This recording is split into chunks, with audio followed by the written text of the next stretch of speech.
Fantasy Football Universe, what is going on? We are back with another game day DEVY preview. College football is back for week 2, and I am joined by a very special guest that we'll get into right after the intro.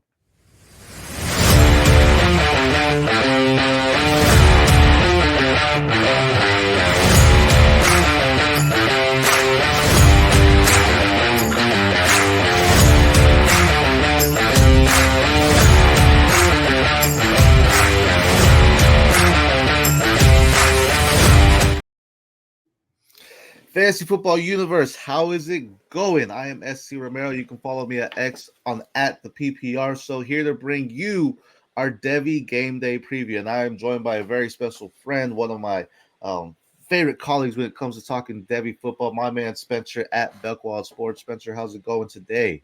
It's going great. I'm excited for a great slate of games. We're gonna have a good Yes, show sir. here. Yes, sir. Yes, sir. I mean, yeah, there's tons of games. We're week 2. Week 1 had its fun times. Now we're getting into week 2 to see exactly what it's all about, right? Seeing what these teams are made of, and as we progress through the season, maybe we'll see some more upsets. But let's just get right into it because we're starting off with a banger early, and that is number 3 Texas at number 10 Michigan. Texas is going to the Big House. They are favorite though with the -6.5 spread. But what are your thoughts on this game?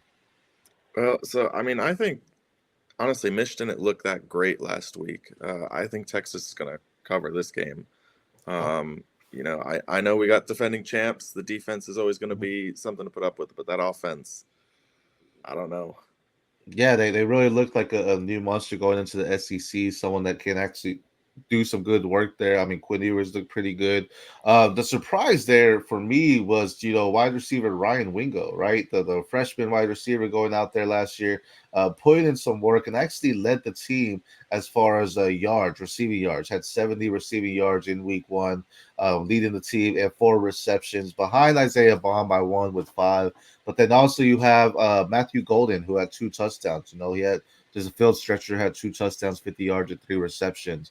The biggest part, I think, why Texas was pretty good, last week as well, was their running game was pretty well. You had Jared Gibson and Jadon Blue both running for over 5 yards per carry. And I think that's going to be interesting, right? Because we lost Cedric Baxter earlier, who was Debbie Darling, if you will, to a lot of players or a lot of people that played Debbie out for the season, right? So the question was who was going to step in between Jared Gibson and Jadon Blue, and they both really came out and did some good things there too.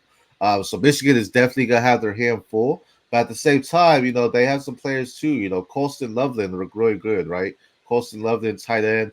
A lot of people have him as the tight end one going in to the season as well, and he didn't disappoint. Last week, 8 receptions, 87 yards, and 1 touchdown. The thing was, he was really the only thing going for the Michigan offense as far as the receiving side or the receiving end. No one really stepped up there as well.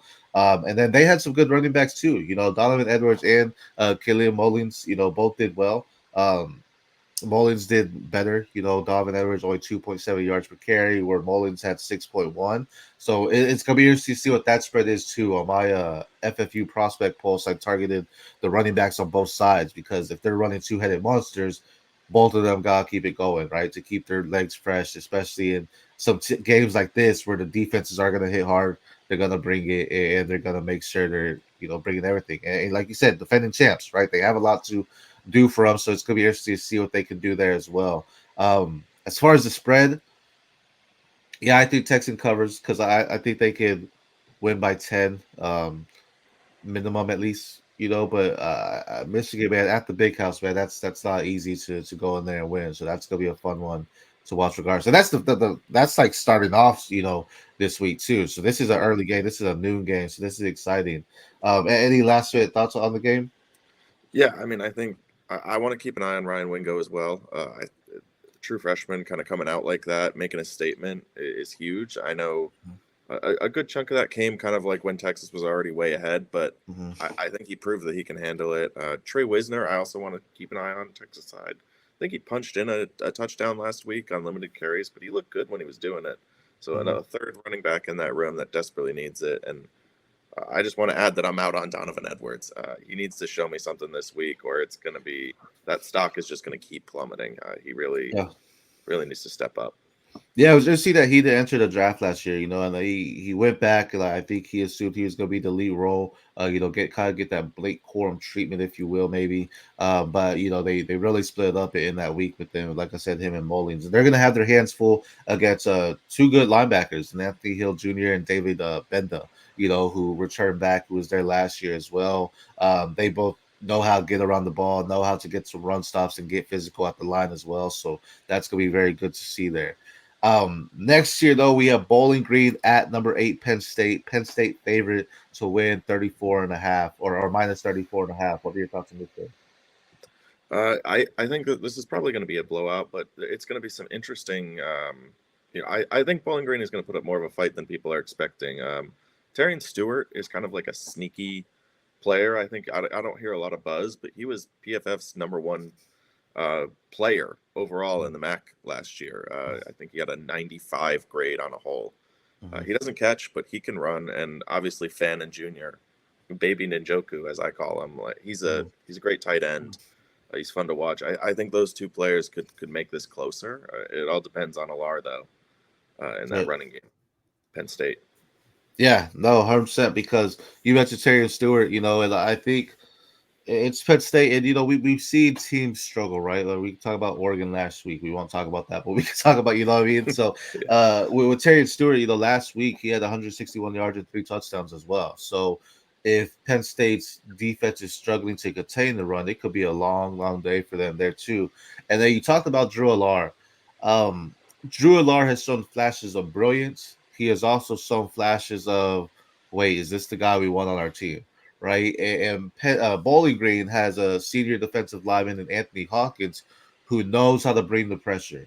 Last week he had 2 sacks, and that's someone that if they get in Drew Alar's face, that's the key to the game because Penn State has a good running game, right? Katron actually, I want to see what he's gonna do because last week was the Nick Singleton week, yeah, and we've seen it happen time and time again where they just split rotation, they just split work and kind of keep each other fresh. So will Katron get the workload this week, and will he step up and get more than what he did last week?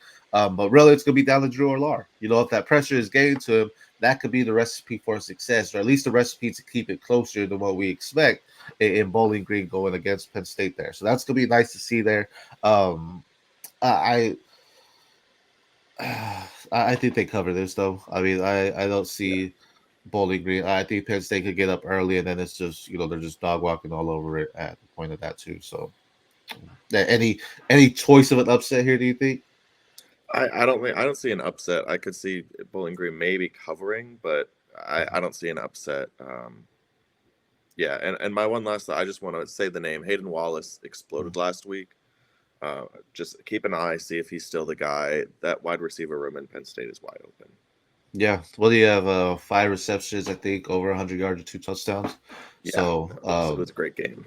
yeah, so I mean that's again that comes on Aller and staying focused in the pocket, right? I mean, because we know he has the arm strength, but the recipe to beat them is just lock him down, right? Getting the pressure on him because he seems to lose his confidence when the pocket's collapsing around him as well. So that'll be interesting to see, and that could be a way Bowling Green at least covers the spread there for him. Next year we have Arkansas at Oklahoma State, number 16, and OK State actually favored to win minus 10 here. What are your thoughts on this game?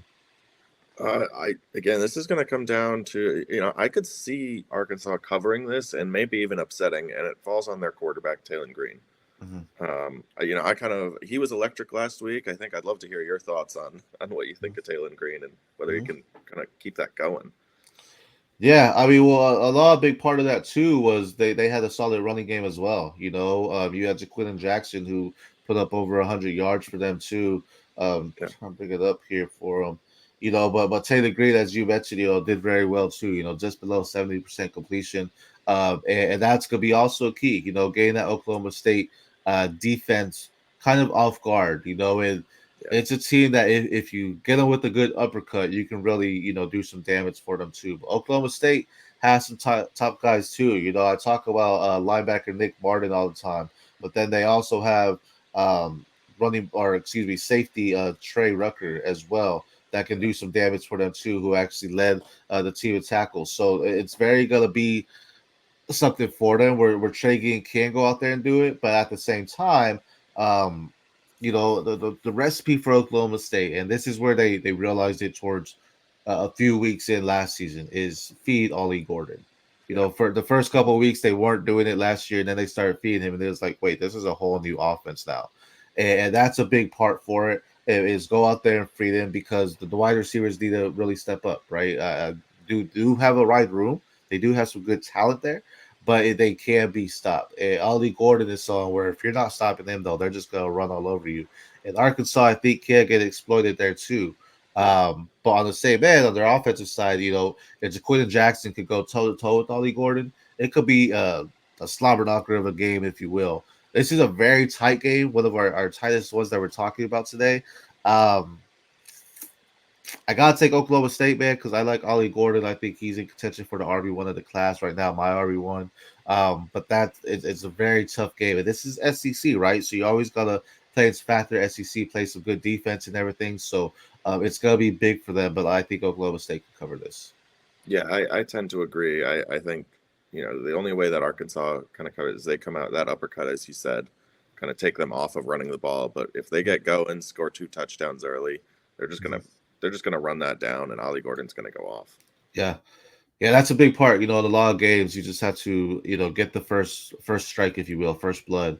And if Arkansas could do that, though, it could be something harder from playing from behind. Because a lot of times when people play from behind, they just lose the running game. We've seen it happen time and time again, where it's like, why are you still running the ball if it didn't make sense there, right? So um, that's a big one there. Now here we got a nice one. It's Kansas State number 17 at Tulane. K State is favorite -8.5 right now.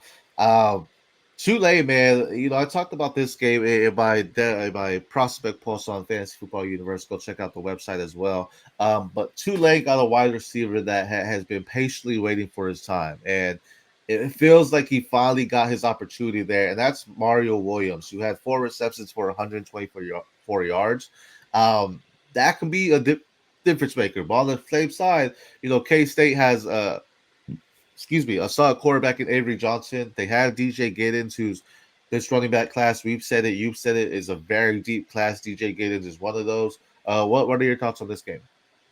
Yeah, I think, you mentioned Mario there. He finally is getting his chance, and he looked good. But I think K State's gonna kind of take this one. Avery Johnson, he was talk of the town in the preseason. I was very high on him. And it was kind of a mixed week one. He didn't look very confident in the pocket, and he didn't really get running, but they didn't really need to either. I mean, Yeah, Giddens took over. right. Um, and I think that's probably going to happen again today. And if Avery Johnson plays better, it's going to be K State's going to put up some numbers and make some noise. For sure. And Avery Johnson, man, you hit it on the line too because he didn't need to, but he's also a quarterback that can run. We saw it sometimes last year where he escaped the pocket, extended the play there. That's huge for K State.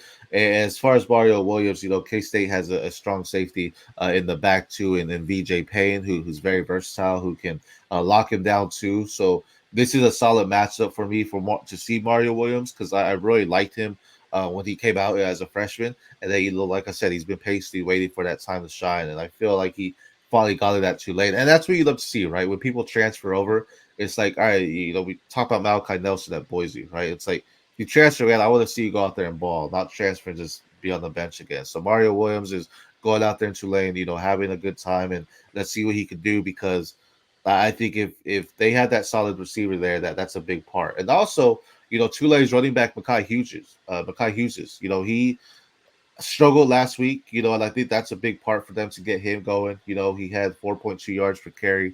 But if he could get the ball rolling, because he's an underrated back as well. Not so to say like top 10 back of the class or anything, but he's an underrated back at Tulane that has some good elusiveness, knows how to get between tackles, and can make good runs as well. So if he could get the ball going, it could definitely be closer to what it is. But I think Kent State could run away with this. I just think in a game like this, we're gonna see more Avery Johnson, more DJ Giddens, and the team's just gonna have a field day on Tulane here. Next one. This one could be one of yours too, because Georgia Tech 23 at Syracuse, and it's actually a close one too. G Tech -3. What are your thoughts here?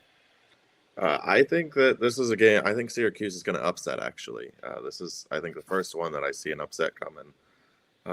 Georgia Tech looked really good, but I mean, it's clear at this point FSU was not a good indicator of what a ranked or good college football team is going to be. Mhm. Um, so I think Syracuse Kyle McCord looked really good and very comfortable. I think Syracuse has a chance. I mean, they're a good ACC team, and I think they're going to play really hard today. Yeah. And I think there's an upset. Yeah, I think a lot of eyes were on Colin McCord once he transferred out of Ohio State. Like, wait, what are you doing, bro? But week one, what 354 yards, 4 touchdowns, 69% completion, looked phenomenal, and they also have LaQuint Allen, a solid running back there too. But on the flip side, the Georgia Tech, man, they have some good guys in Haynes King at quarterback, and then also Jamal Haynes at running back. They have a nice little tandem there going on that. They're a team that can, put up rushing numbers in bunches, and I think this is going to be a very good game. And the key to victory is Syracuse stopping that running game. If they can make it one dimensional and make Haynes King throw, that's going to be a big part for them to get after it as well. So, um, upset. Man, yeah, if the core comes out and plays like he did last year, last week, I think it can't be because I know when he was at Ohio State, we had our questions, right? It's like that the offense doesn't look like it's moving as effectively with Kyle McCord, and then we see him at Syracuse, and it looks like it's thriving, right? So again, you love to see that there, and this one could potentially be the upset, man. But I like Georgia Tech. I think they'll get it, and I think it will be right on the money, -3. So you could take that just the way line, and I just it's gonna be a close game, closer to what we think. It might even be less than -3. Syracuse may Yeah. cover. It might be just like a 1 point game there at the very end. So I'm excited to see this one. I think this one's gonna be under the radar for a lot of people because it's not the big names, but this should be a very good game in my opinion. Yeah, no, this is gonna be it's gonna be a great game. And, I'm kind of curious. I want Singleton Jr. to break out. Mm-hmm. He's been so overshadowed so far Mm-hmm. by what's that other the other Malik Rutherford, Mm-hmm. um, and he really shouldn't be. So I'm hoping to see a little bit more of him today. And on the Syracuse side, I think you got to watch Gadsden and Zede Haynes. This is going to be good competition for both of them. Gadsden, it might be one of the best tight ends out there right now. Just production wise, he's insane. And Zede, that transfer from Georgia, developed that chemistry with McCord. His speed is unreal. Mm-hmm. So if you like guys that run really fast, Mm-hmm. that's the receiver that you like. He's one to watch.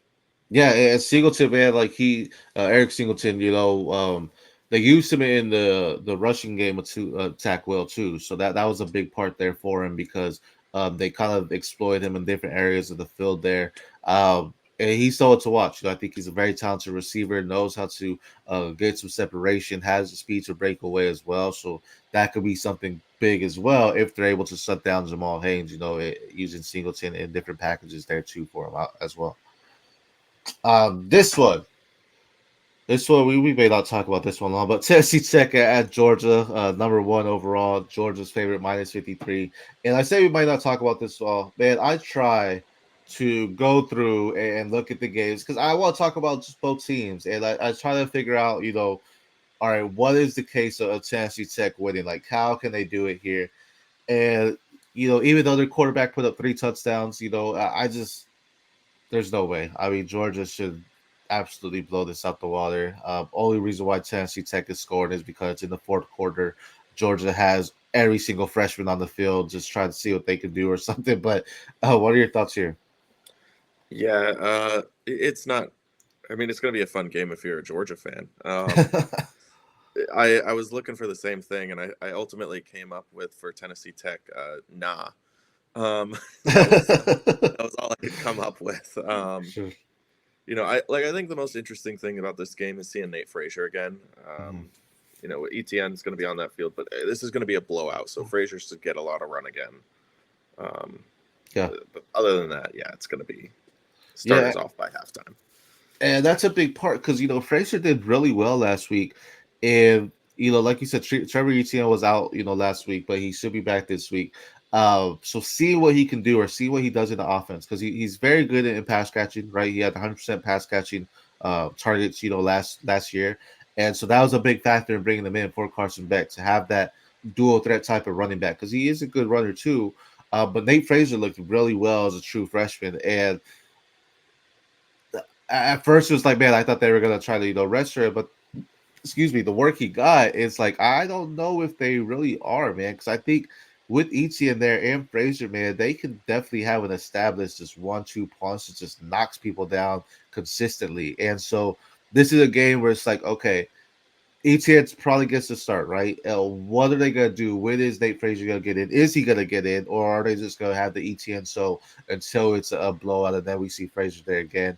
But I think last week he earned his spot to say, hey, I don't need to just come in here in a blowout. You can put me in and I can make things happen as well. So that will be awesome there.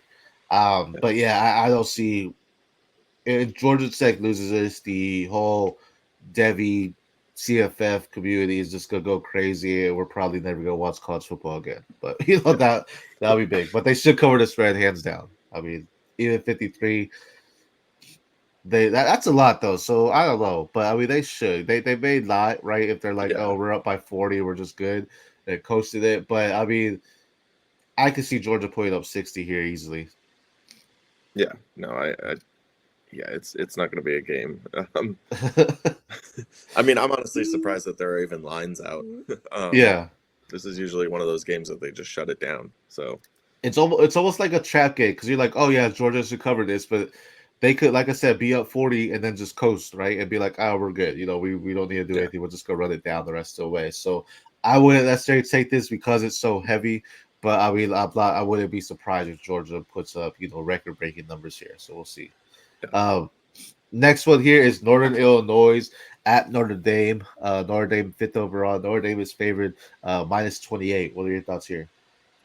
So I think I mean Notre Dame is going to win this one, but I think the line is a bit too heavy-handed with how Northern Illinois kind of looked last week. Mm-hmm. Um, they had some pretty explosive offensive plays, and I Mm-hmm. kind of think that they could cover minus 28 and a half. Like, that's a very big line for a team that looks like it has a pretty explosive offense that while Notre Dame might be able to shut it down, they're more Right. of like a grind and go team than a put 40 on you team.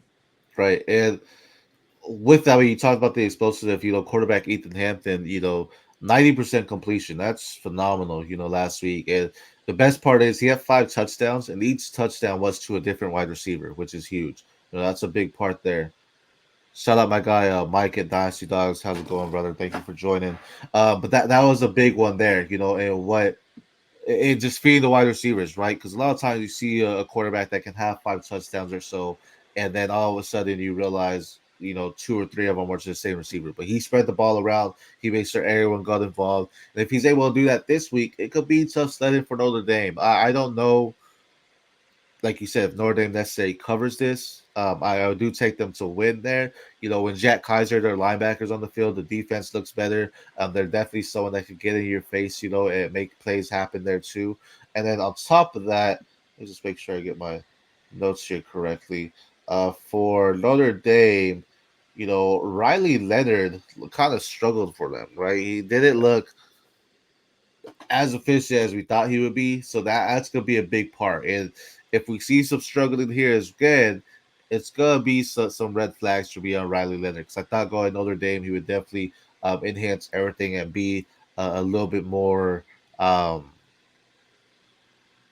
the word I'm looking for? Just a little bit more effective, I guess you could say, at the Yeah, quarterback position.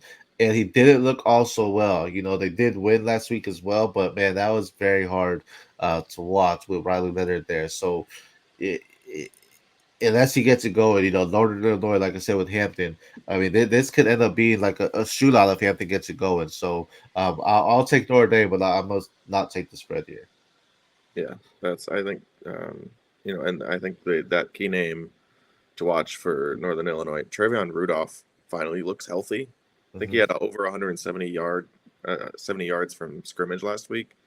He had a massive 60-yard rush, just kind of like an end around where he blew past everybody. mm-hmm, He's been hurt. It feels like 3 years in a row now. It's probably closer to two. mm-hmm. But if he's healthy, that could be the difference in that spread. Um, For sure, for but yeah, sure. not much else to talk. I agree. Riley Leonard kind of it looked rough.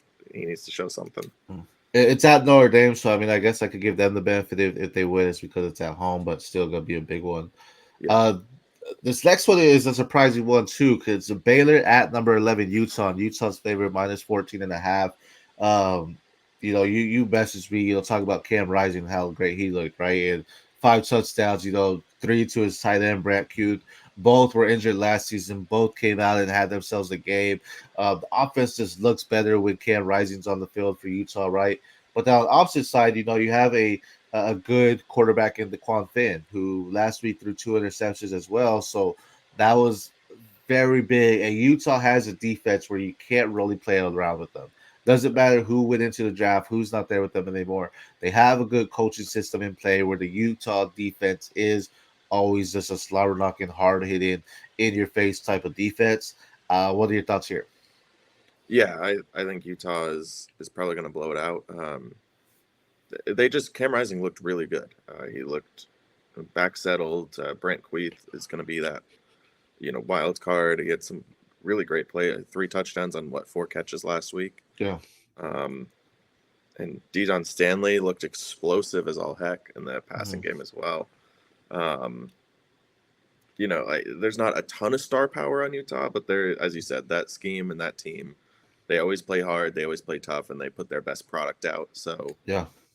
I don't see how Baylor. I don't think Baylor has the talent to keep up. Is Yeah. really what it comes down to. Yeah, 100%. I'm not a Utah fan, being an Oregon fan, but at the same time, I seen Utah firsthand, and like I said, they go in there and they get in your face, right? That defense is very gritty, and I think that's a key to the game and why Cam Rising has so much success because sometimes they put him in good field position too, and it just allows him to find his guys super early and get the touchdowns there too. But the offense as a whole, as I said earlier, it just looks way better with Cam Rising on the field. So we hope he stays healthy because when he's there, the whole team is just better, right? When he's not, it's like, all right, the defense has to step up and keep them in. When he's there, it's like, okay, they can go toe to toe with the best of them. To be honest, Cam Rising is definitely uh, a quarterback that might be rising. No pun intended. There might be rising your board as he progresses there, but I think they can cover this too. Um, Next year we have Iowa State at Iowa. This is gonna be a good one. Iowa number 21. They are favorite minus 2.5. Because it's not really a home game, right? Iowa State, Iowa. You're gonna have fans there. What are your thoughts here? Uh, Iowa looked really good on offense last week. I think they put up 40. Mm-hmm. I don't think I've ever seen Iowa put up 40 points in my life. They're known for that grind and gritty defense, but I mean, Vanderzee, that fresh, I think is he a true freshman or is he a redshirt freshman? Yeah, I I'm think not he's a exactly sure, true. but he looked great last week. Luke Lockey is somebody that challenging. He's challenging for that tight end one this year. He also looked effective, and that defense is always going to be one of the, if not the best defenses in college football. Mm-hmm. Iowa State, the receivers especially looked good, but I just don't see them moving the ball. 2.5 feels like probably about right, but I don't see this is going to be a low scoring game. I think we're going to see a return to Iowa's normal offensive ways of winning For sure. 16-7 or 16-14, like that type of just grind it out. I'm trying to see.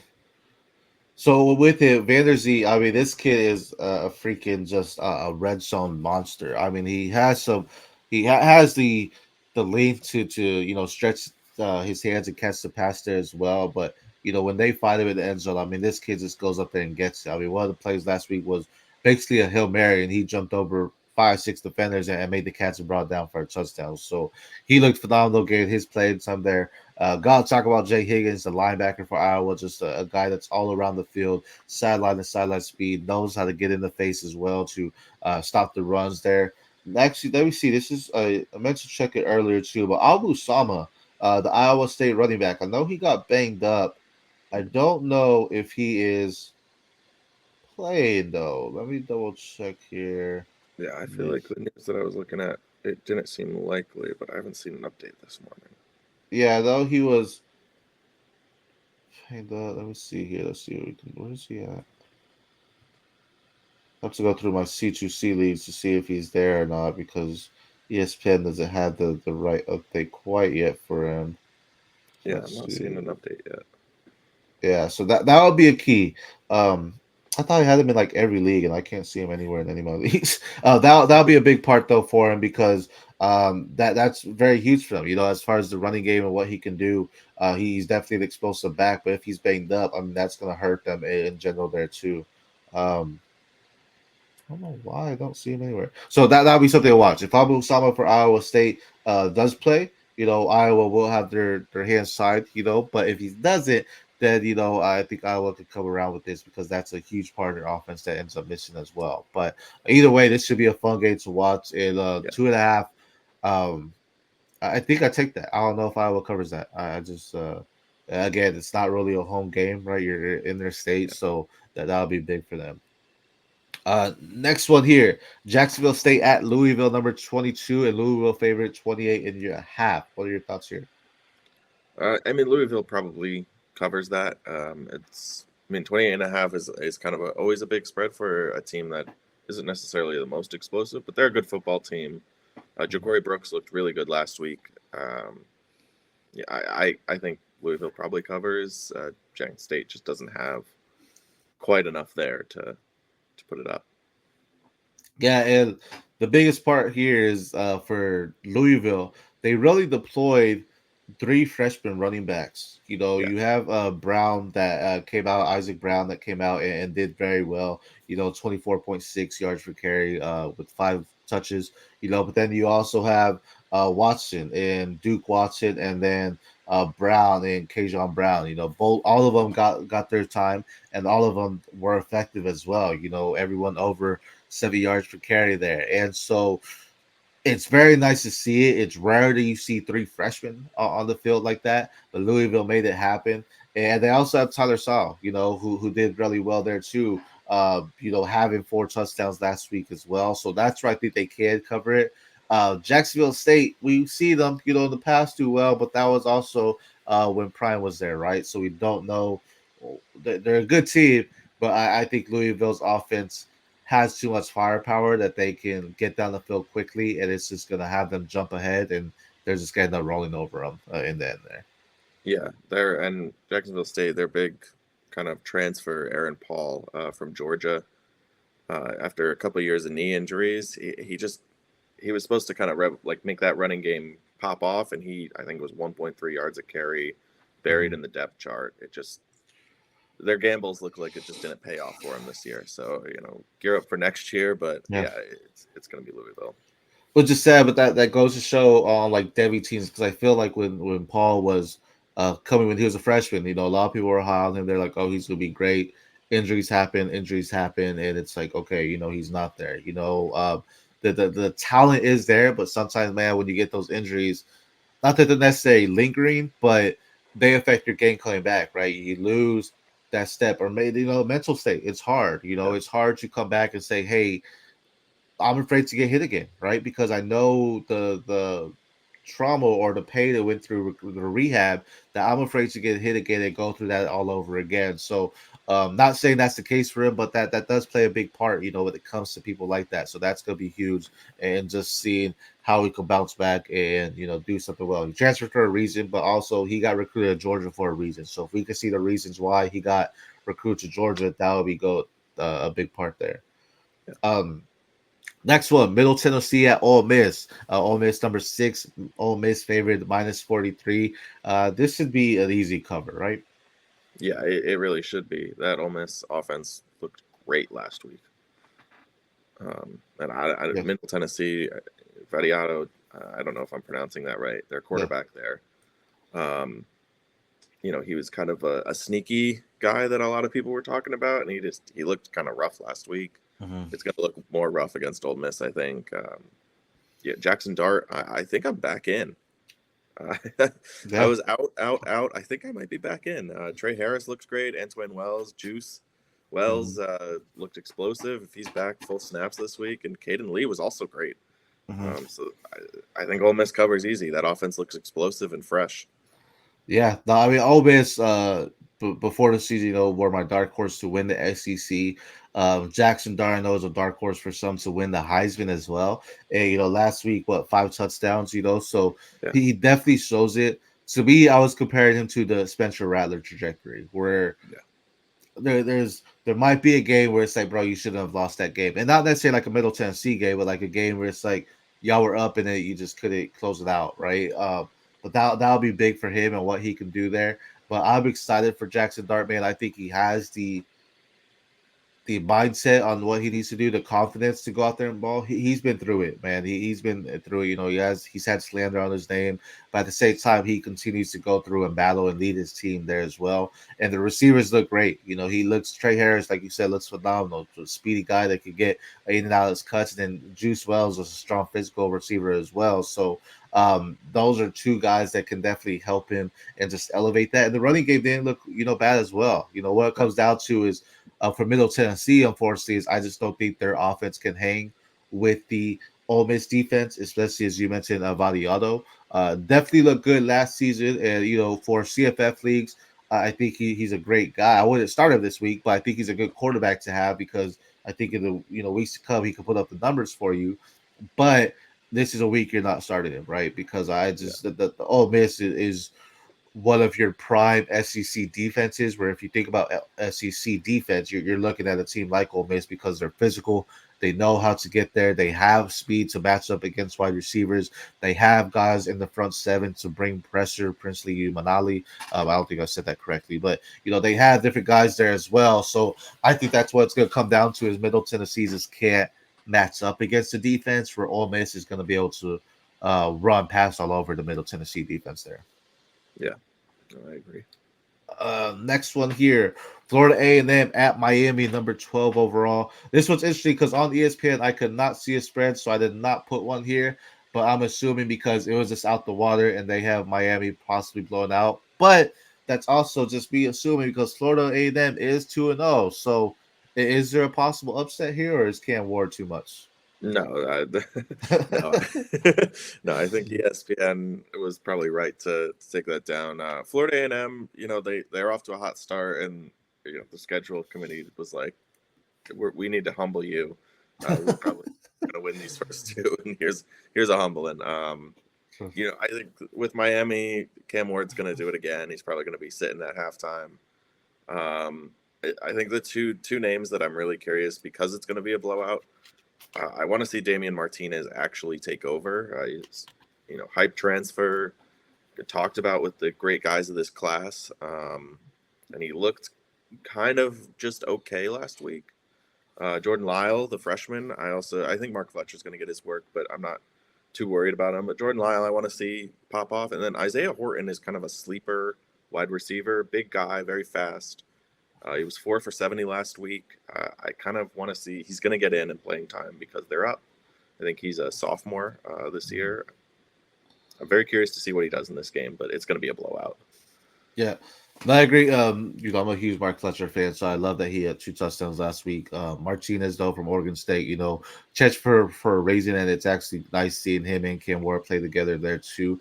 A big guy I want to watch, is transfer Sam Brown, from Mm-hmm. U of H, because at U of H he looked really good, and having him go here, I was like, okay, he's gonna be the guy that they may put in the slot and he may get his targets there.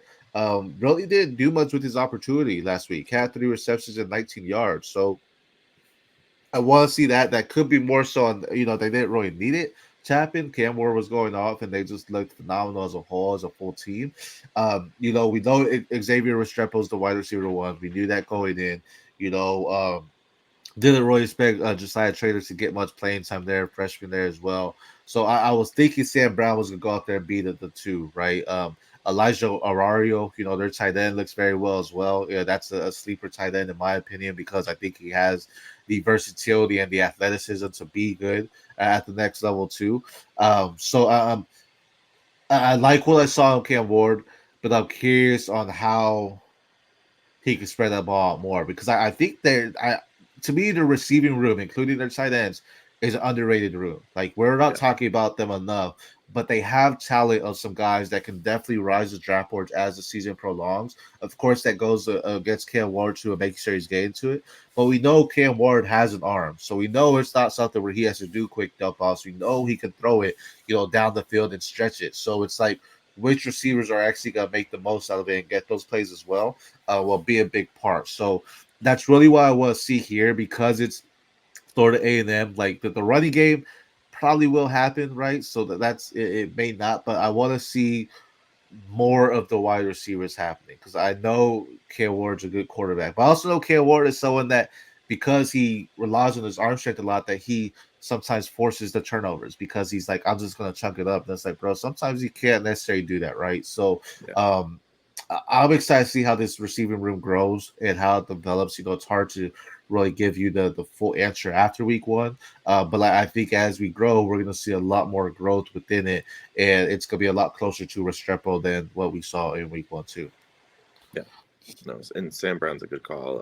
I have him, I think, in the the Liga record, Mm-hmm. Devi League, or C2C rather. Oh, I definitely want to see more.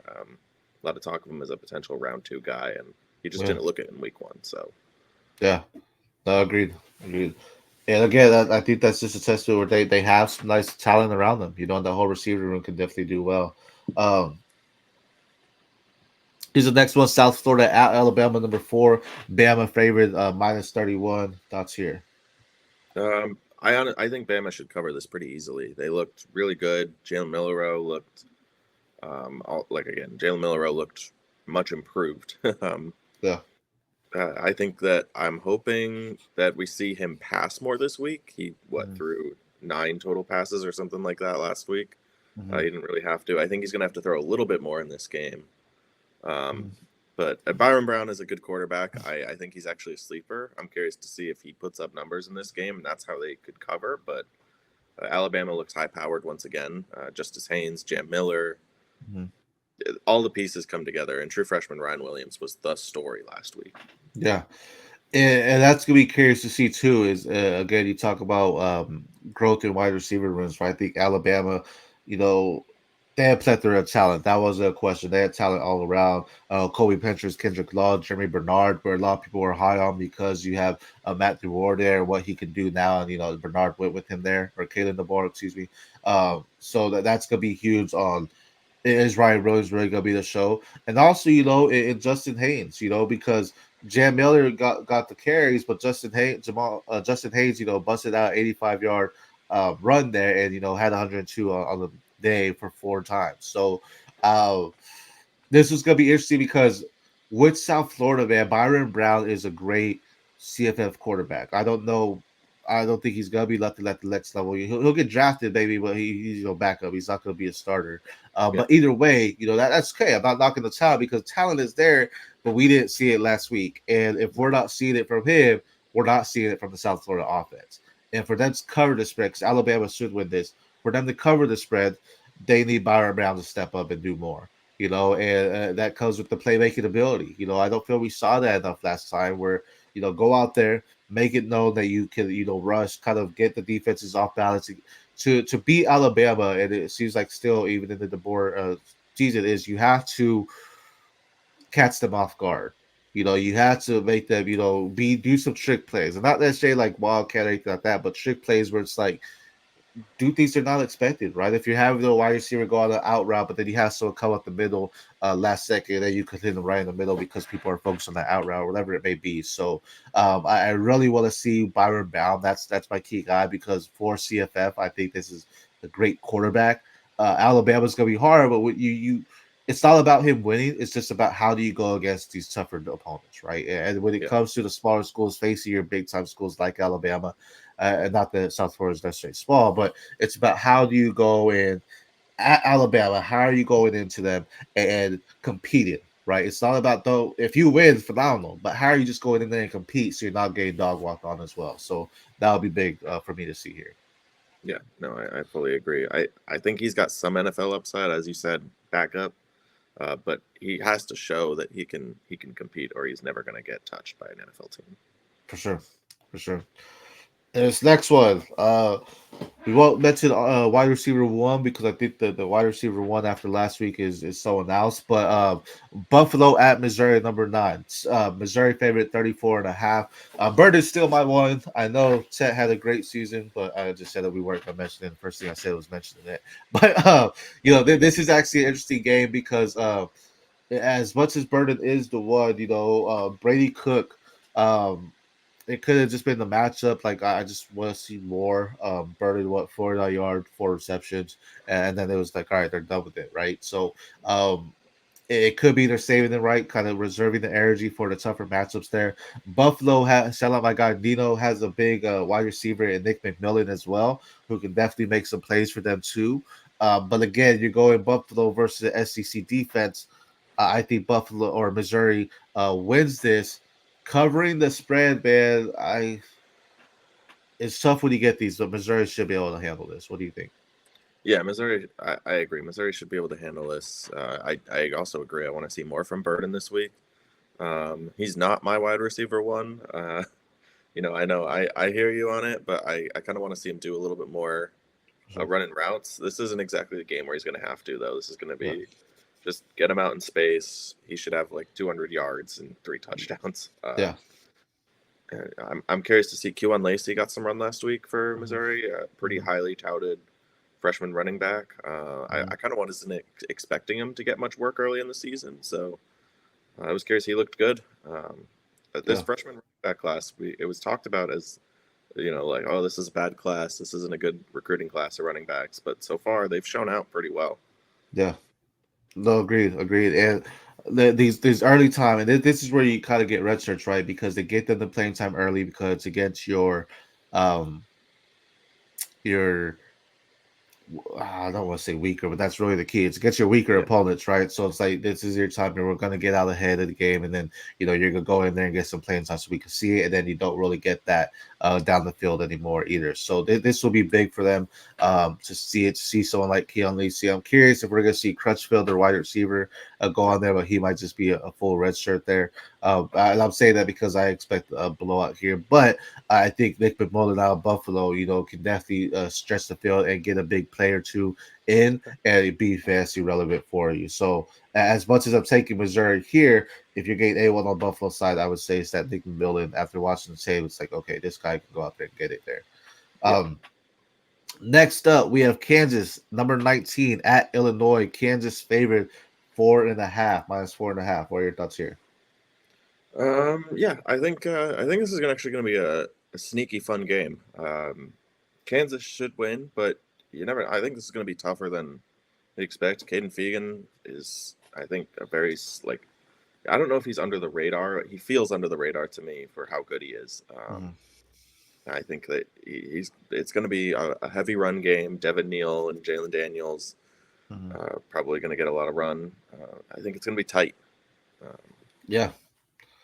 I feel Caden Fegan, majority of people end up scouting the helmet, and because he's at Illinois, people aren't looking at him. But for like us, the DJs that we're talking about these guys in January, or as soon as the football season's over, we're talking about, oh, these are next up, right?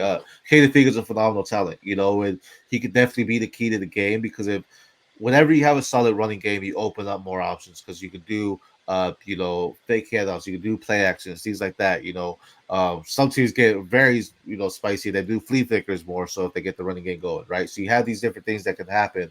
Where Caden Fegan can do that, and this is really going to be a battle between Devin Neal and Caden Fegan because I think those are the top weapons for your teams there as far as their rushing attack and what they could do. Devin Neal is my RB3 of the class. I love this guy's a talent. When he became a freshman, I've said it multiple times, he was the most underrated back of the class, and I think we're seeing that he shouldn't be as underrated, so that's why I have him so high behind Ali and Quinson there. But then Luke Altmaier, at Illinois as well, 4 touchdowns already, and that's something too, because Jaden yeah, Daniels on the other side, that's one where he's had his struggles. If Devin Neal isn't going, like let's say Illinois' defense shuts down the running game and just doesn't let Devin Neal get anywhere. Can Daniels do it by himself? Can he lead the offense? I think that's a big part because I think If that running game gets shut down and they become one dimensional, it's gonna be a tough day for Kansas. That's any given week. And to me, I think that's how you beat them. Is you gotta shut down Devin Neal. You can't let him get open. You can't let him get the holes. Thing is, he is very elusive, man. He has great contact balance, and he can run out the middle or outside as well. So I'm gonna take them again because I'm high on Devin Neal here. I think they could win this 4.5. I think it's a 1 point game. You know, not 1 point, but like one score game. So I would take Kansas here, but I think this one has the opportunity to be a sneaky upset. So if you're feeling spicy, I'm not mad if you take Illinois winning this to get some extra cash for you. Yeah, that's sort of how I see it too.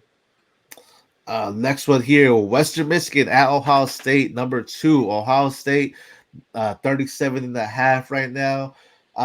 Without saying Jeremiah Smith. No, I'm just kidding. You can talk about Jeremiah Smith. But what are your thoughts here? I mean, the freshman rookie or freshman wide receiver looked phenomenal. Many people had him as a DEVY overall 101, C2C overall 101. And he really showed out. And, the question, they lost Marvin Harrison Jr., right? Or arguably the best prospect they've had in a while. And now I feel a lot of people are scratching their head like, Marvin who? Like, Smith's here now. So what are your thoughts here? Yeah, he's a stud. I've never For seen sure. a freshman wide receiver, specifically wide receiver, come in and just dominate from the snap. I mean, and I understand it wasn't like a very competitive game last week. It wasn't good competition, but I mean, he's what like he's just a kid coming in from high school, Mhm. walking into college. He's adjusting to his dorm room, to college life, and he goes out there and has 2 touchdowns and 100 yards. I mean, nobody does that. Right. Nobody does that. And that whole Ohio State team, top to bottom, is just so talented. Will Howard looked great. Carnell Tate and Egbuka also looked Mhm. great. Amika had that catch that should have been a catch. I can't remember. I think it was overturned, and he just the running backs. You can't forget about the running backs. There's no way that Western Michigan makes this a competitive game. I don't think. There's just so much talent on that Ohio State side, and I think it's going to slowly come together because Judkins didn't even look that good last week, and Mhm. once he gets going, it's over. I think that was the biggest question going in, right? Is how is Travion Henderson and Quinshon Junkins going to split the workload? Henderson was a little bit more efficient, right? 8.1 yards per carry, where Junkins had 4.2. But he still had Junkins was still the primary work order, if you will. He had 13 carries compared to Henderson's 8. So that's going to be the big thing going on. The thing is, Western Michigan, we may see more James People, Jr. there, right, Yeah, for Ohio State, which is the true freshman running back who looked great too. 5 yards per carry there, and also had a touchdown. But with that, because it's going to be a blow. Yeah, I'm not going to be around. It's going to be a blowout. Ohio State's too far. They look great in their offense. And again, with Will Howard there, it just seemed like they were able to move the ball down more efficiently than what we saw with Common Core. Obviously, Common Core got it done, right? They moved it down, but we just saw a lot more with them there. So this is going to be big to see. I want to see more of the running games, because I know they have the wide receivers, right? People, you can argue this is the best wide receiver university in the nation, and with it, we know they can go out there and do their thing. We know Jeremiah Smith's a baller. It'll be nice to see him do it again, but to be honest, it's like I don't really. I almost say I don't want to see it because I do, but I want to see these running backs and what they're doing and how effective they can get it. Get better lanes open as well, to just make it easier for them too. Because when we're getting into the thick of it in the Big Ten games, you're gonna take some more physical defenses, and it's gonna be more reliant on the running game. So maybe it's like, all right, we're gonna get the passes out, play different things to just see how Will Howard does back there. But when it's all said and done, I think we're gonna see more ground and pound from them as we progress there. CFB Nation does their own thing called Devi Darling. So I need to sell out this guy because he was one of their Devi Darlings and Jalen Buckley. Shout out Buckley, right? For you that, oh but yeah, that's a guy, sophomore running back out of Western Michigan that very elusive, has some speed. And I'm not saying upset, but if they want any chance of covering the spread, Buckley has to get the ball going. He's definitely their primary runner there, and when he's rolling, the team looks good and is rolling as well. So I mean, that's something where I just want to see it. Especially against big games. Like I said, you don't know you go out there and win, but I want to see how you're competing, right? So when he goes out there and competes against Ohio State defense that has a nice physical front seven, if he could evade those tackles and make the plays, that's someone to have on your radar, especially for your CFF leagues, C2C, college side leagues, because that's someone that you want on your team from the smaller schools, right? A lot of times you go to these CFF, C2C drafts and you're drafting the guys that perform big, but you want to make sure that they're still doing well, in your smaller guys because you need replacements, bye week, stuff like that too. Um, Next year, this is going to be an interesting one. Tennessee number 14 at NC State number 24. Tennessee favorite -9. What are your thoughts here? I think it's going to be a really good game. I do think Tennessee takes it, but I think that I think NC State covers the spread here. Imaliva looked phenomenal. Dylan Sampson's a guy that I really want to talk about because I think Dylan Sampson could vault himself into that top level of the running back class. He looked extremely good last week. He was kind of off my radar coming into the season. I want to say PFF's elusive rating on him was 300, which I'm pretty sure is about as high as the scale goes. I've never heard of anybody. Usually it's end of season, you're like 85, 90. Right. You're like, oh, that's a good elusive rating. For context, I think Blake Corum was like a 30 elusive rating last year. 300 is outrageous. Yeah. He made everybody miss. So I want to see him get going. But NC State, Grayson McCall looked bad, but Kevin Conception looked so good. Mm-hmm. They struggled a little bit last week, and that has me nervous. Yeah. Yeah, for sure. And I am Lavia, as you mentioned with him as well. The wide receivers, he really fed it around, Thornton, McCoy, and Braswell there. And, I bring this up when I say him. He plays with elegance, man. The way he moves around in that backfield, he just kind of swifts. Like he's just, just moving around just so smoothly.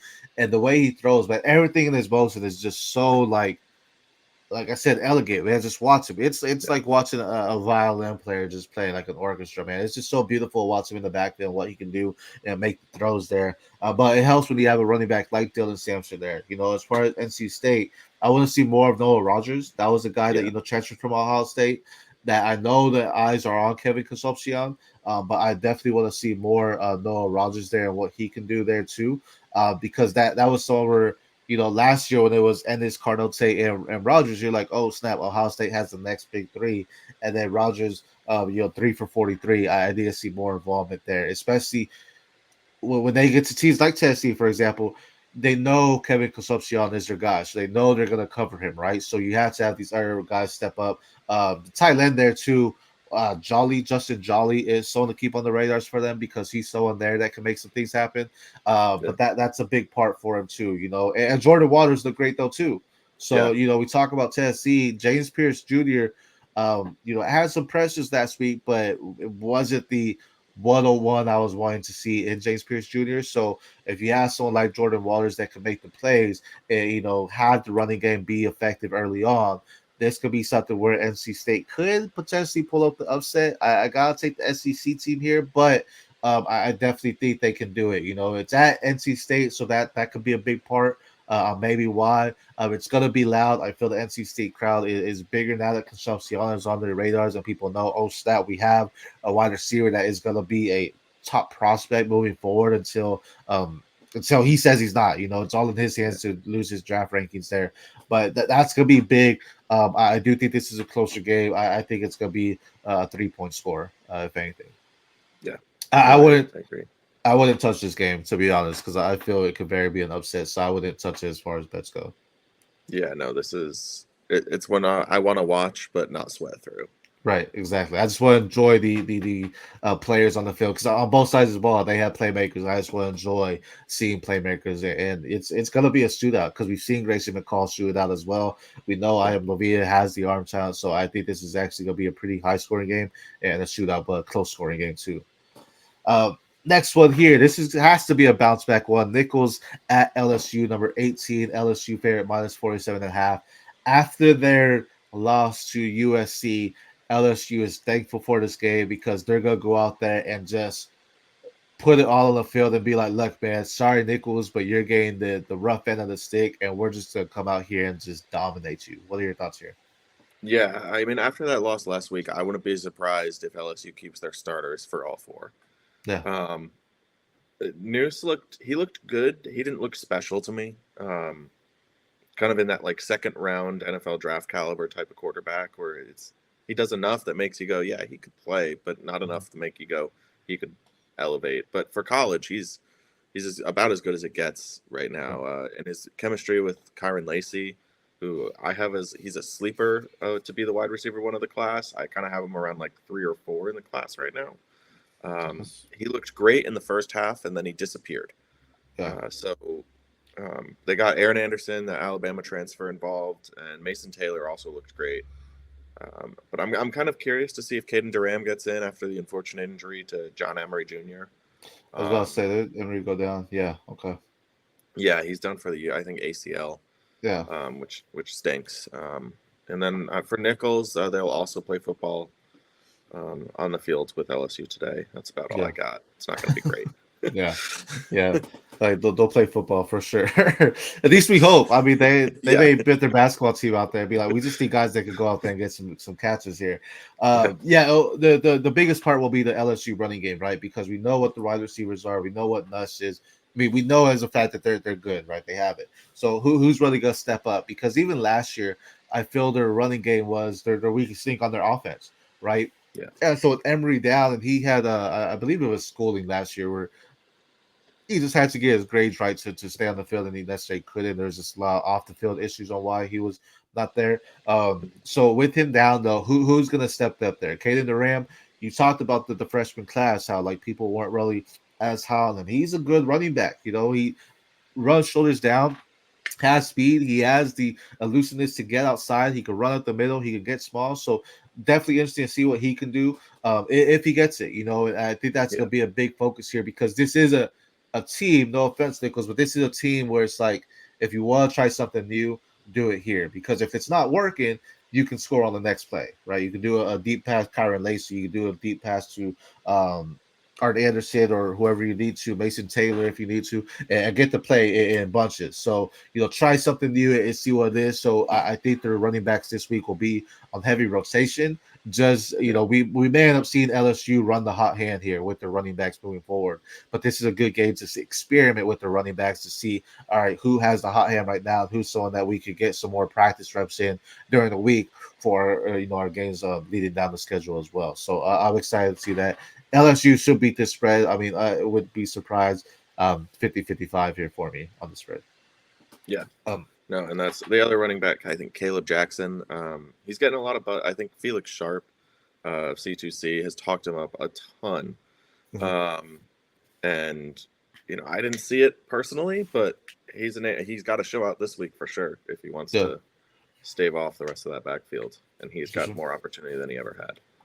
Like the LSU running backs are good, but it's nothing that I'm like necessarily talking about. You know what I mean? Like they're Yeah, good. They play the ball. They play the game really well, but I'm not running to the LSU backfield to say, oh, this is a running back you need on your radar, and that's where I'm saying like, yeah, you definitely need to see who's going to step up, and we may not even see it this week, but it's definitely you want to see, all right, who's actually going to be doing the work, or who might be the primary back for them as well. This next one, Houston at Oklahoma, number 15. Oklahoma favorite -28. As much as I don't like to say that, man, because I'm originally from Houston, as you know, but Donovan Smith did not look well there. 2 interceptions last week. Just did the Houston offense as a whole look completely different. I mean, he lost a lot of his wide receivers, anyways, in the transfer portal. Jackson Arnold, on the other hand, phenomenal, 4 touchdowns. A lot of people have Jackson Arnold as the QB1 of next year. Taylor Tatum came out, and I think Taylor Tatum can definitely overthrow. Grant, he got his work after the blowout was already in place, but I think with the work he was given, he showed he should get to split time with Galvin Saltek. So that's really something I want to see. I know the Dion Burks, had 2 touchdowns if I'm not mistaken, three, I two, think three total. I think two three. receiving and one on the ground. Okay, so three, yeah. No, three in there, three in there. Sorry, just looking at it, three in there. Okay. He did get running on the ground now too, but that's big, where I'm not so much into their wide receivers. I'm very curious on this running back battle between Taylor Tatum and Gavin Sawchuk because they both got 5 or 6 carries. Tatum was just more explosive, but again, it was when the game was already out of reach. So was that really on his skill set? Okay, wrong. He has a skill set, but was that on the skill set, or was that the other team already knowing, hey, the game's out of reach? We're giving up. You don't like to see that in college football, but it happens when it's a blowout. You just have these teams start running all over you. So, what are your thoughts here? Yeah, I pretty much agree with everything. I think Deion Burks is a special receiver. Taylor Tatum, he looked explosive, and I know it was when that game was ending, but I think almost more important, he looked explosive, and Sawchuk looked not. He was Mhm. pretty rough going in.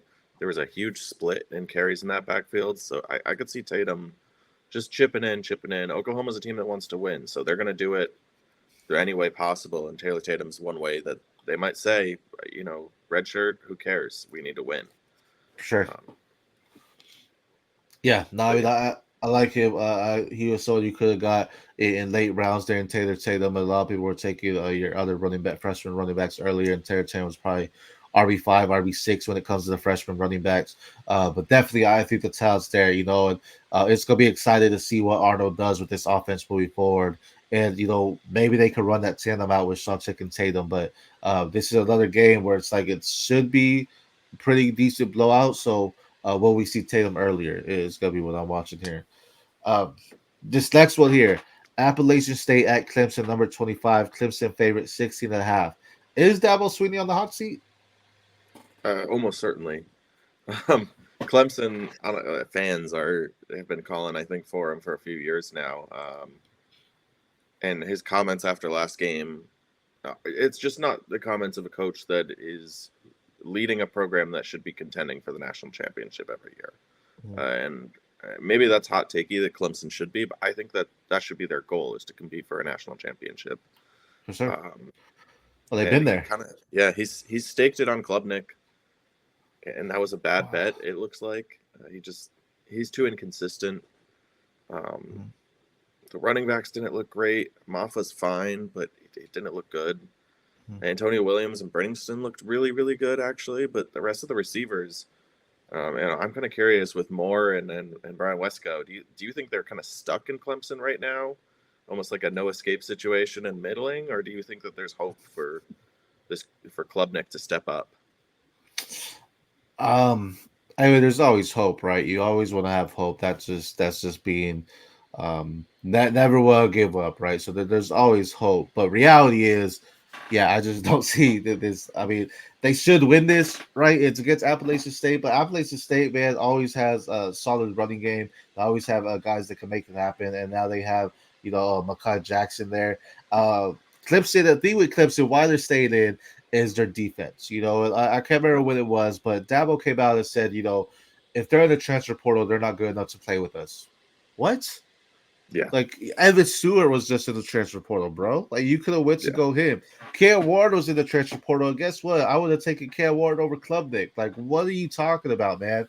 And so it's comments like that where it's like, it's like it's you know, take us back to it when cell phones came out, and people were like, "Oh, I don't want a cell phone because I'm not." It's or computers. I'm like, I'm not gonna do that. I'm gonna rely on reading a newspaper for news. Like, I don't want to do it, and yet you're late behind on everything, right? Because the world is advancing, and yeah, you got to evolve with it, right? The people that get left behind are the people that don't want to evolve with the world. That's what Clemson is right now. This last year, the transfer portal was the most transfers you've seen of all time, and it was yep, going on basically all year. You saw every single day someone enter the transfer portal. Clemson did not make a move on anybody. On anybody, there was over 1,200 different transfers in the transfer portal. Clemson did not go after anybody. They relied on their recruiting, which don't get me wrong is good because there's talent out all around in high school, and that's good that you have a team like Clemson that's like, yo, if we're recruiting you, we're recruiting you. We're not worried about the transfer portal. But you had to evolve with the game. The game is evolving into a transfer portal type of game. The NIL is playing a big factor. And they did nothing to improve their offense. They yeah, did they I'm not mad at Klubnik. I'm mad at Sweeney because I do like Klubnik, but because Sweeney didn't do anything to help Klubnik overall, That's where the issue comes in. And now look, you're facing it down. You're down at number 25. You're on the verge of losing. And even if they win this game, if it's closer than 16 and a half, then there's a chance that they can be outside the 25 this next week. If it's an ugly Yeah. win, there's a chance. We're going to talk about Oregon here next, and I'll talk about Dan Lanning there. But if it's an ugly win, there's a chance you could get pushed down as well. I mean, Oregon did, right? So, um, I I'm more excited to see the defense right now than the offense, just because I don't see anything new in the offense. It doesn't excite me right now in this offense even to see what's going to happen. Klubnik Yeah. was a top quarterback as a freshman. He was number one in the nation for a lot of people. This was a huge part, yet he has really gone down. Like he hasn't gotten better. Like I don't think they've evolved him into doing anything more. He's been the same quarterback since he was as a freshman, and that's bad. And it comes to do with his playmakers there. You had some of them even lead. The great thing is, his wide receiver Antonio Williams, who I was on last year, looked very good, right, in his first Yeah. year or first week. 76 yards for 6 receptions, so that's great. But again, you had him last year, and the only reason why he didn't get is you had the field of heavy wide receiver room where now he has a chance to go out there and play. So maybe that's the saving grace. But I think Clemson's outside the top 25 this week. I think we're just going to see Yeah. another team that just steps up and does work and does a better win than Clemson versus App State. So I think they're going to be outside the top 25. But I'm watching the defense. You have Barrett Carter there. You have TJ Parker on the line there. So solid defense, guys, that should be top prospects in the NFL draft as well. But man, that Clemson, man, they got to get their stuff together. And let's look at their schedule real quick. They have NC State next week, so he's on the hot seat. If this is not a big win, Dabo Swinney's on the hot seat. And to be honest, if they get to Florida State undefeated, which I don't think they beat NC State next week, but they play Stanford the week after, then they go to Florida State. If they get to Florida State and lose to Florida State, I think we may see Dabo gone. I just Yeah. don't. If I'm Clemson, that's what I'm thinking, because I just don't see it, man. This guy he's not understanding where college football is at right now, and that's something that's going to hurt them all season long. And until he's there, it's just going to be a dark cloud over Clemson, in my opinion. Yeah. It's too much complacency, and it's it's that whole thing. If you don't adapt, you're gonna die. Right, And I think that's been very obvious for Clemson this past few right, years. right. There's no way you say if they're in the transfer portal, we don't want them on our team. They're not good. Let's put on our team, especially in today's, like I said, this day and age. If he's there next year and if they hit no one in the transfer portal, I pray that Clemson lets him go before the season starts, because it's just gonna shoot himself in the foot. But Yeah. speaking on tough wins that you can drop, Boise State at Oregon, number 7, Oregon minus 19. Last week, Oregon won against Idaho 24-14. This is a big game, primetime game at 7 p.m. tonight.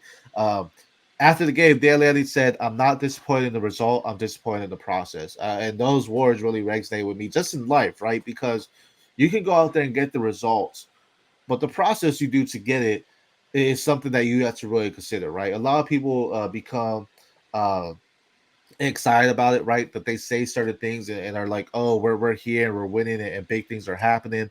But then at the same time, that like you just said, complacency, right? A win is a win, but it's not a victory, if you will, Right. right? And last week was a win. It wasn't a victory, man. There was nothing to go and toot the horns about Oregon. The best part was Ted Johnson had 13 targets, caught 12 of them.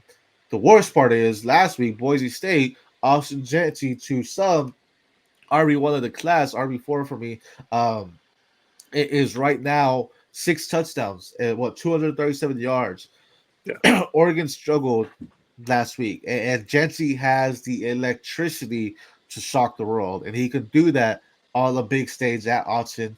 And Oregon's going to have their hands filled with Austin Jency. If they could shut him down, Oregon should dominate. But they lost their explosiveness. I didn't really see the explosiveness last year or last season, not last season, excuse me, last week with them. And that's something I want to see more. Is that Dylan Gabriel, or is it just the offense kind of getting the nerves out of them? But what are your thoughts here? Yeah, I think this is going to be a very close game. I don't want to talk bad on Oregon. Give it, man. They But last week they deserved it. yeah, the main problem with Oregon last week is they were not creative or explosive in the offense. Mm-hmm. Tez Johnson, like as you said, 13 targets, caught 12 of them, but I mean, he was basically playing running back just out wide. The A dot Yeah. had to be negative. Mm-hmm. And Dylan Gabriel's a guy who can push downfield.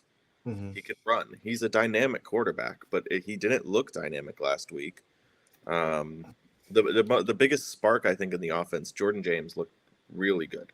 Mm-hmm. Um, but you need to see more from Evan Stewart. Only 2 catches just isn't going to do it. Mm-hmm. Boise is a team that I think they're rising. I have somebody who does pure math rankings. It's power digits on Twitter. It's all math. They take out name and stuff, and they have Boise I think at 17 after last week. Um, I could see Boise pushing Oregon. I still think Oregon's going to come out on top, but if the offense is stale like it was last week, you're right. Genty, he's my RB1, and he's in a tier of his own right now, which I think I think that's going to keep going. They also, Sire Gaines, true freshman, looked really good last week also. Mm-hmm. And I don't know. I think last I saw he was still out, but Breezy Dubar is another explosive running back. I mean, this is a three-headed monster when they're all healthy, and I think Oregon's defense is great, but you can't stop Genty. Yeah. You can only hope to slow him down. Yeah. Uh, so I think Boise's going to cover the spread. I'm pretty sure. That's Yeah. a bet that I have placed, and I think that there's obviously risk because Oregon can come out firing, but Yeah. they need to step up.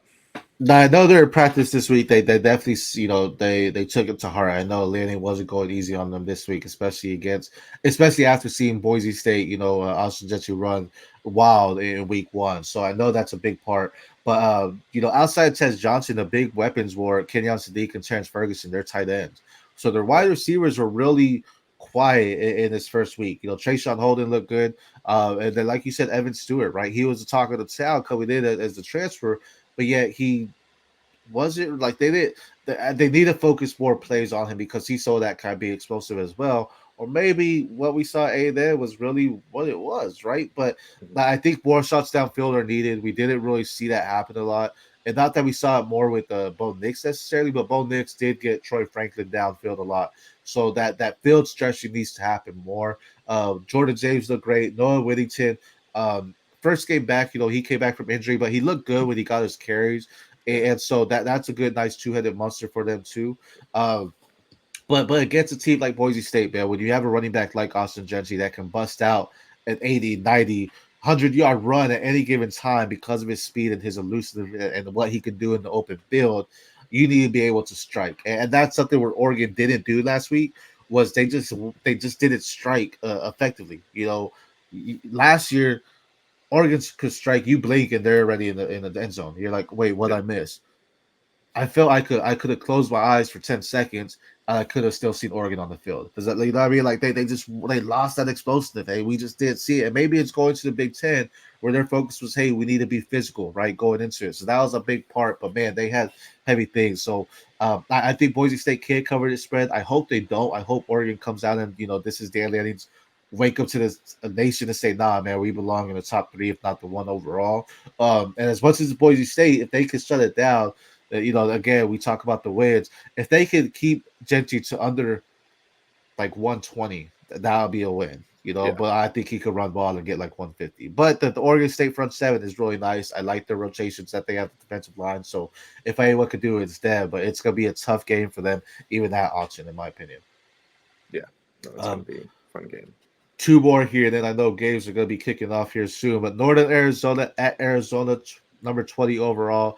Arizona favorite 36.5, minus 36.5. Is there anyone outside of Chet that we need to be talking about, or is Chet just the guy that we just need to watch?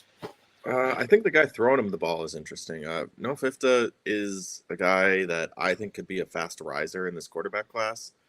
We kind of have talked a lot about in the community that this quarterback class is shaky.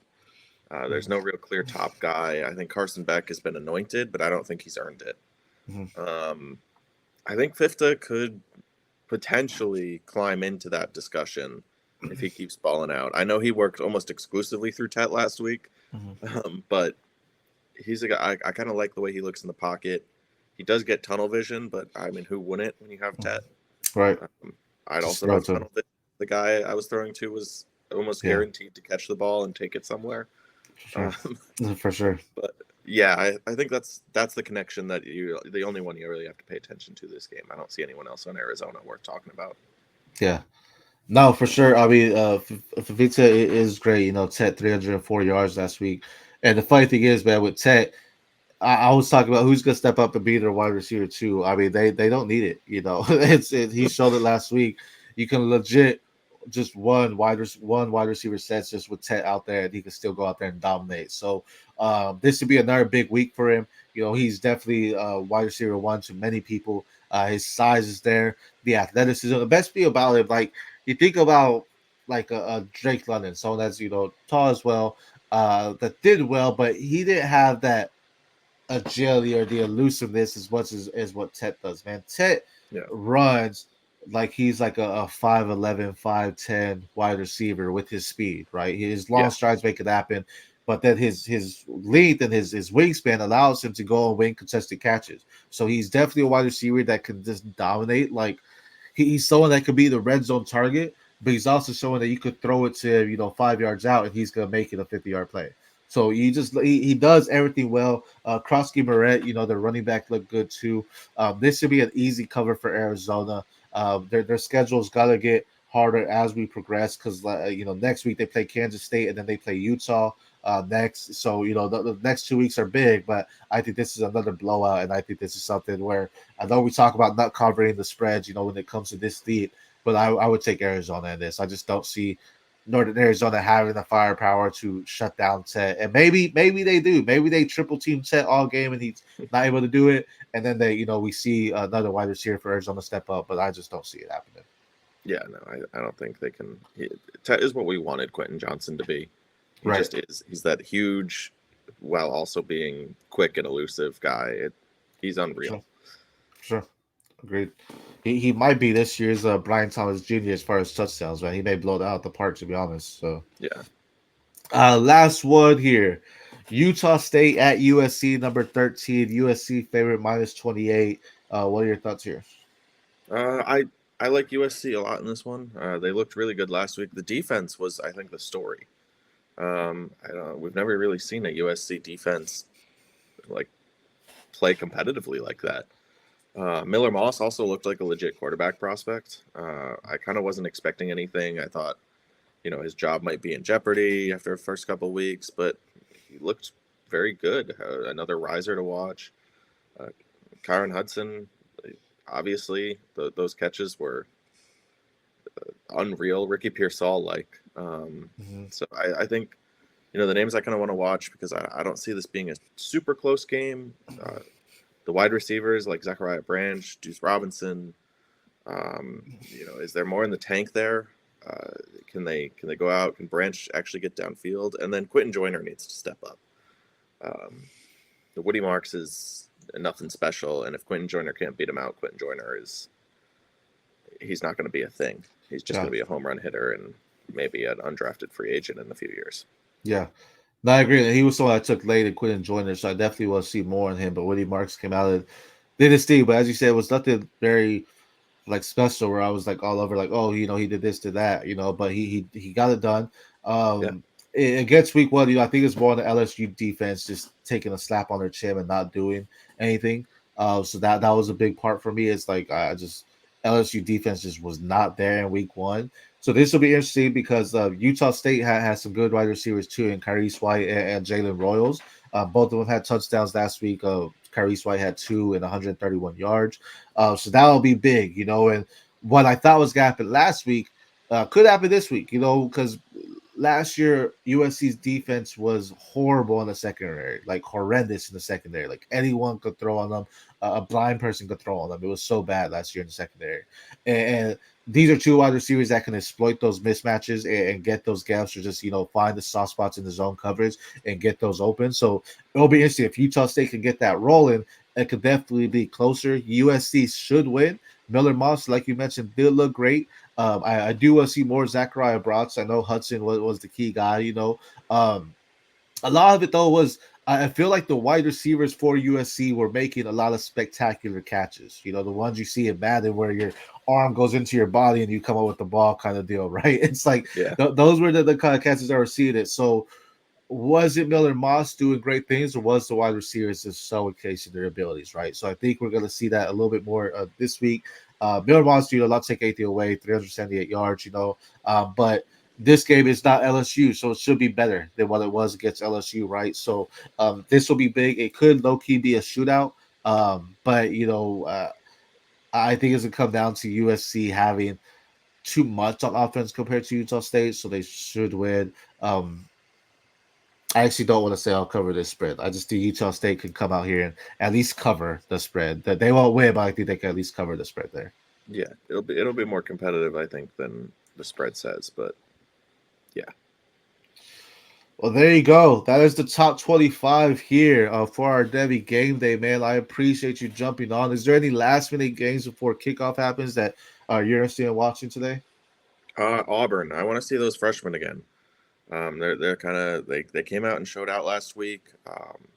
This 2027 rookie class of wide receivers might be the most special class we've had in a while, comparable to this last rookie class. Yeah. So I want to watch Auburn again, see if they make some noise again. But and then of course I'm going to be watching BC.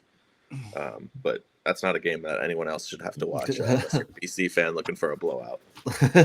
Hey, Thomas Castellanos is a great quarterback there. What I will bring up is this, SEC matchup, South Carolina versus Kentucky. A quarterback I was high on was Lenora Stellars out of South Carolina. Really struggled in week one. That's not getting easier for him. He showed his freshman mistakes, right, that he can do. He showed his footwork that he can extend the play, but he also showed lack of confidence when the pocket was collapsing, I feel. And you just saw some mishaps happen. They still won, but I need to see more in there because he has a talent. It's just raw talent at this point. And then on the Kentucky side of the ball, I know they have a top defensive lineman in Deion Walker, but at the same time, Brock Vandegrift. They have a solid wide receiver room in Jamori Macklin, Barry and Brown, and Dane Key. So they can definitely go out there and dominate, just having it spread the ball around with Brock Vandegrift because he's someone that was from Georgia too, who didn't get his time, so he ended up transferring. A smart move, and now he has the opportunity to go out there in SEC and showcase his skills. So that's going to be a game I'm watching there too. Spencer, again though, man, I appreciate you coming on. Tell people where they can find you. Yeah, so you can follow me on Twitter at Buckwild Sports. I'm always tweeting stuff. I got big stuff coming for, got a lot of plans to expand my content. But you can find most of my work right now on the league winners. Talking BC, talking NFL football. Got some DEVY stuff coming out, of course. If you're into baseball, I got a top 500 prospect list I'm working on, hoping to release that before the season end. I'm a dual threat in that way. But yeah, hoping to expand. And again, thanks for having me on. Yeah, bro. No, I appreciate you, man. Fun fact: one of the craziest things I'm in is from this guy Spencer, the League of Leagues, where we have a team for the top four major professional sports. So hockey, baseball, basketball, and football. And the best part is we can make trades. I just traded a hockey player, and I don't know who it was, to be honest. It was our top hockey player though. But I traded him for Angino Smith for Anthony Richardson, and I got a hockey player back. And that was just exciting though, man. Just being able to do that, and whenever I bring it up to people, they're like, "Dude, that's awesome!" Like you could trade Giannis for Anthony Richardson if you want. So I was like, "Yeah, basically, Yeah. But then so fun league there. But I appreciate you having me on. If y'all don't know Spencer on X, follow him at Buckwild Sports. Great content all around when it comes to content. In all sports, he dabbles in it all. So definitely someone to go there and follow. This is me, S.C. Romero. This is a DEVY Game Day. We'll see you next time. Don't forget, if you like what you watch, like, comment, subscribe to the Fantasy Football Universe YouTube channel. We have content coming out all season long, from DEVY to NFL start sits, waiver wire, all those good things were there for you. So make sure you like, comment, and subscribe for us. Until next time, for Spencer, for myself, and the Fantasy Football Universe, we'll talk to y'all later.